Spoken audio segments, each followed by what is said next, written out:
Welcome to the Championship Fantasy Football League podcast. Here is your host, Shipwreck's crew. Welcome, gentlemen and ladies, to episode 9 of the CFFL podcast. This week, we are just going to go through the normal stuff. We'll update the pools, go through the weekly recap, go over the transactions. There was a lot this week, thanks to Nick mostly. We'll also go over what's going to happen with Thursday night games. And then I have an announcement to make. So in regards to kind of what happened this past Thursday night with Rob Gronkowski getting called out kind of last minute and not having the capabilities of making the changes due to maybe work conditions or life conditions or something like that. The fellowship, we debated for quite some time on what the procedure should be going forward, but we kind of concluded that if you think it's possible that something like this would happen, it's best to either have a backup on your roster and just have them in place. Maybe let the fellowship know, not maybe, but let the fellowship know that, hey, there's a chance I may not be able to make the right adjustments in time because of my situation. So if you guys could make the appropriate transaction based off circumstances, then we can do that for you ahead of time. We just can't do it last minute or even after the fact is kind of what happened in this case. So just be prepared if you know that something might stop you from making the appropriate transaction. That's all we're asking. Okay, guys, on to the show. Pools update. All right, so the pools. Let's check out the pools. Let's see what's going on there. Here are the total standings. Now, this is including, I think, a game from this week, maybe a few games. I'm doing this podcast a little bit late here, so let's back it up to the week 4 picks. Nick was tied at the top last week with Matt, Guerra, and Dave, all with 11 picks, guessed correctly. Much better week for the pick'em for most people this past week. Nick sits atop the standings right now, I believe. Right now he's at 45. I'm in second with 42, tied with Seb with 42. So tight race. It's going to be fun seeing how this shakes out. What was interesting is if we go back to last week, we had some pretty crazy picks by Matt Guerra. He had a really good week on picking the upsets. As you can see, he's the only one to pick Carolina to beat New England. Pretty ballsy pick there. Worked out for him. Buffalo beating Atlanta. Another great pick there. I didn't see that coming. Doesn't look like most people did. And Houston beating Tennessee there. Just a lot of good picks there from Matt Guerra this past week. A lot of upset picks to take that 11 home this past week. And then if we hop over to the survival pool real quick, it is the same 3 guys still alive and kicking. We might get a live update here. We can't see who they've picked yet. Their games hasn't started. But Seb has Philadelphia this week. They're winning currently. So looking pretty good for Sebastian there. We'll see who Chess and Daryl have for their game. But 3 guys left, hanging on, trying to survive. We'll see how long they can keep it going. Standings. All right, so now on to the power ranks. So as you can see here, Matthew is atop the leaderboard with the most points scored, 447 points. I'm behind him at 416. Towards the bottom, we got Andrew with 302 and Ryan at the very bottom at 289. Records, they're probably doing better than they should record-wise based off of how many points they scored. So they got to be pretty happy with that. Let's see here. Let's pop over to the efficiency ratings, one of my favorite things here. So Michael still showing he's the best manager in town right now, 94.9%. I believe that was higher than last week, followed by Marshall and myself managing the team to its most point potential here. And then Ryan still kicking the can at the bottom here at 71.7. Made a decision that I wasn't a fan of this past week. I'll go over here in a bit. But Ryan, definitely need to step up your game, bro. But everyone doing a pretty good job managing their teams. One thing we can kind of look at too here, let me pop over to the standings. Won't be as evident, but points against. Sebastian and Nick have really been, let's see, where's Nick? There he is. Yeah, they're kind of way up there in points against, kind of goes to show what their rough record, maybe not indicative of what their actual team's quality is. So we'll see if they can make the turnaround, especially Nick sitting there at 0-8. Matthew Haynes was telling me that no team has made the playoffs with 11 or more losses. So only 3 more losses by that stat that Nick can afford. So we'll see how he can, if he can make it happen. But yeah, that's it for this part. Let's move on. Weekly recap. All right, let's look at the matchups. This is from this week. Let's back up a little bit. Look at the matchups from last week. So first off, I want to start with the Team of the Week game, and that is Matthew here. What a beatdown, 123-38. Holy crap, that is not the biggest beatdown in league history, but close to it. Just absolute domination here from Matthew, taking home Team of the Week with 123 points. Led mostly by a lot of solid performances. Todd Gurley with 27, the one that stands out, but Fournette with 20, Winston with 26, and the Bengals D with 20. A lot of 20-pointers on this team. Just a really, really good week here for Matthew. And then Andrew, the Tennessee's defense got just lit up by Houston. I don't know what's wrong with Tennessee right now. But that negative 10 points, very hard to come back from a negative point effort from your defense. Tom Brady was his high scorer with 20, but just not a good week. Marshawn with 1.2, not looking like the Marshawn of old anymore. Andrew's got to get that running back situation figured out. Moving on to the next matchup here, I'll take a look at me and Ryan's game. Now, Ryan took the loss with 92 points, but he actually had the highest scoring player/position of the week, with the Texans defense scoring 31 points, just absolutely dominating Tennessee after Mariota went out. So good performance there, but wasn't enough to save him. Terrence West was minus 0.7, just total letdown there. It seems like he may have lost the role there. But I take the W in this one, 111 points. Russell Wilson, Zeke Elliott, Jordy Nelson, the studs really carrying my team this past week. C.J. Anderson had a solid effort, but Ty Montgomery went down early. Decker just not cutting it this year. Disappointed from Eric Decker for sure this year. But a good game overall, one of the closer ones from this past week. Moving on to the next one, we got Marshall versus Seb. Marshall takes home the W, 109-95. Another pretty good game here. Marshall's Le'Veon Bell finally looking more like Le'Veon Bell here in the 4th week of this season. Charles Clay with a solid 11.2 also. But losing Dalvin Cook for the year, that's going to hurt for sure for Marshall. He picked up. We'll go over his transactions and how he's going to recover from that this past week.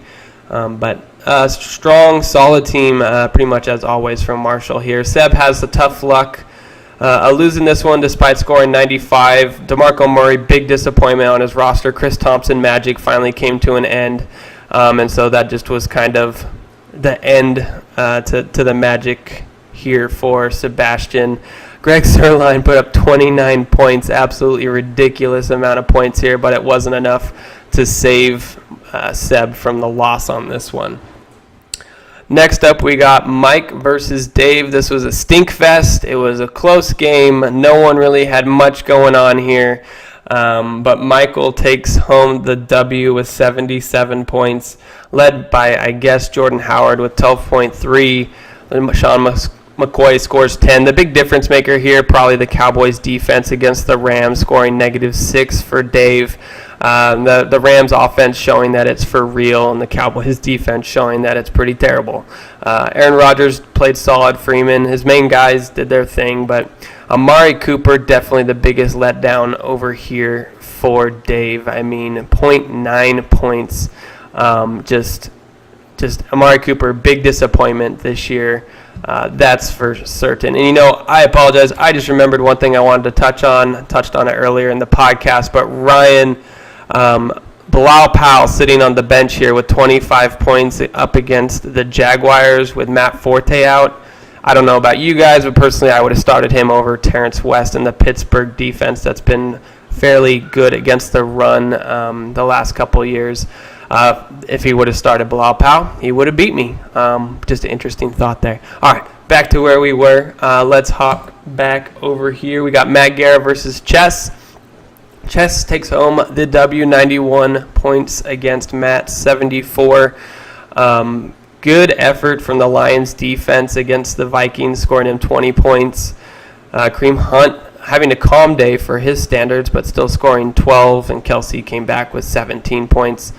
So a solid performance from Chess's squad here. Matt Guerra gets a good outing from Drew Brees, but probably the biggest letdown maybe of the season as far as running backs go is Isaiah Crowell. Everyone came into this year thinking he was going to be just a solid performer. Didn't seem very risky at all, but 2.7 this past week and just not much else before this.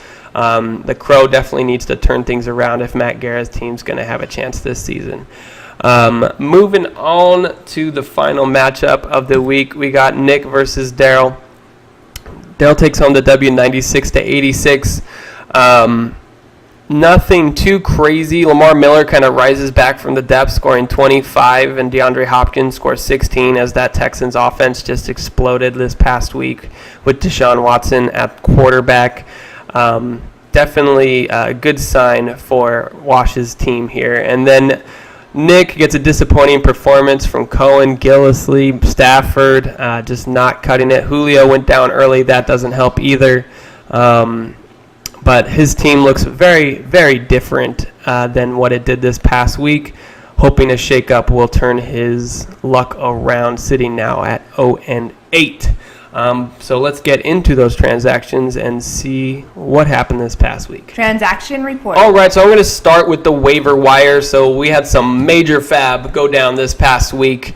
As you can see, Latavius Murray, 57 from Marshall. He's picking up for the loss of Dalvin Cook there. Marshall also picks up Aaron Jones, who looks like he's got the start today, for 13. And then he also, to solidify those running backs, picks up Wade Gallman for 7. Hoping that this shakeup at running back with his waiver wire fab can turn his running back situation around to go along with Lev Bell. I dropped 27 on Thomas Rawls. We'll see how that goes. I picked up Eddie Lacy for free later on to wrap up the Seahawks backfield to see how that shakes out. Hopefully someone gives some sort of value from that backfield. It's kind of been a mess this season. And then 34 on Alex Collins for Chess. I thought that was kind of high, but Alex Collins has looked good despite fumbling these past 2 weeks. Taking over for Terrence West is what Chess is hoping for there.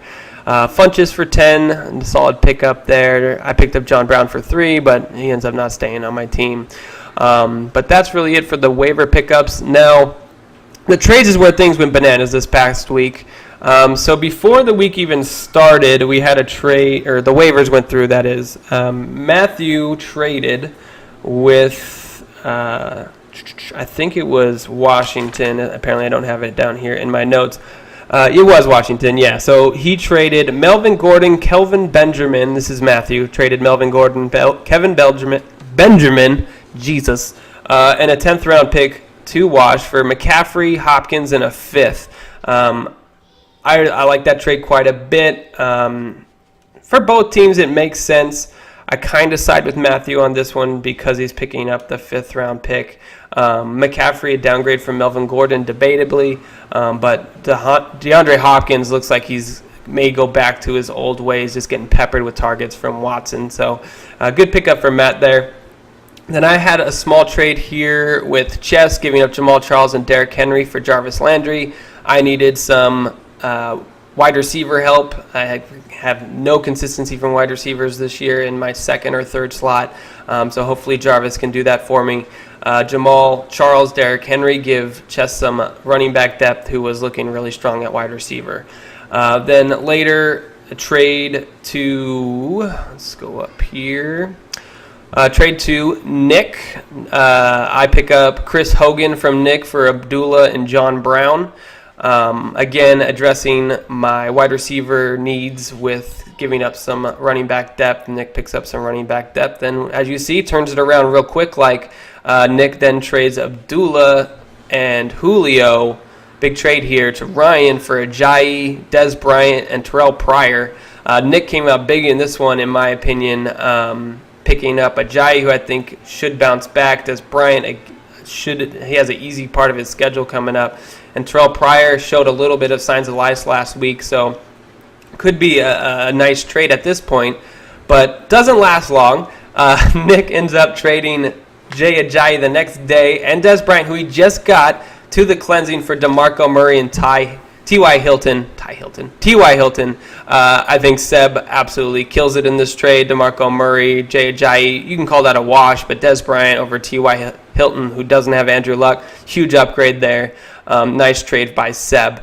But Nick's not done. Nick goes on there and trades Deshaun Watson, Tariq Cohen, and T.Y. Hilton, and a 6th-round pick to Ryan, where this all began. Ryan picks up gives up Bilal Powell, Keenan Allen, and the Ravens defense, and a 5th-round pick. So Nick moves up around in the draft.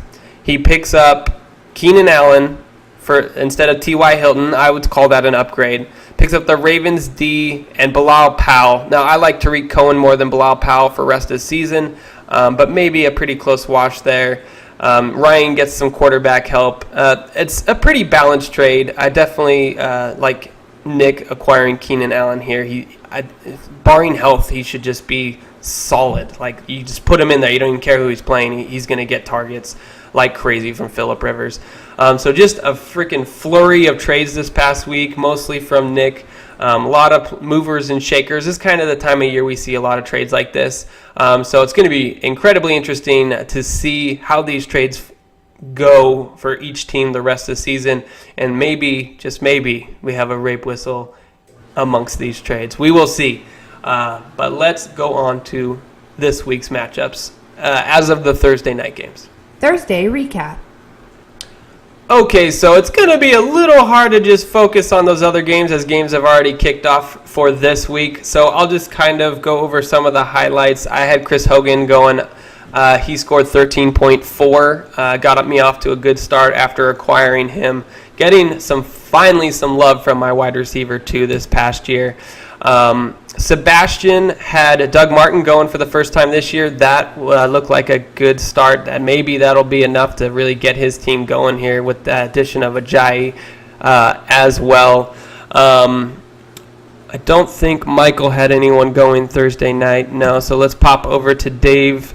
Dave had a James White going with Cameron Brate, who had a nice late touchdown, and the Patriots defense didn't quite cut it. They haven't looked too great like their normal selves. So kind of a rough start for Dave.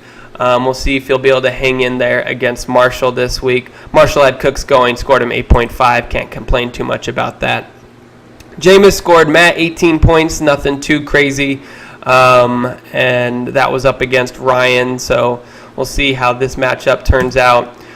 Chess, I don't believe had anyone going on Thursday. Gillislee, no touchdowns for him this week, so another average day from Gillislee. Mike Evans scores 4.9. I think the Patriots probably focused in on him, but Gostkowski scoring 16 for Nick, getting some kicker love, maybe much needed. We'll see how him and Chess do in matchup number 2 this week. So far looking good for Nick. And then lastly, Matt versus Andrew. Andrew had Tom Brizzle going, only scored 12 points, not many touchdowns for Tom Brady, so that's not going to be able to lift up Andrew this week. So good opportunity here for Matt to bounce back and get the W. All right, guys, that is really it. As you can see, these games are already going. It's kind of been a funny day for fantasy already. But thanks for joining me on the podcast today, and I will talk to you guys next week. Peace. Thank you for watching the CFFL podcast.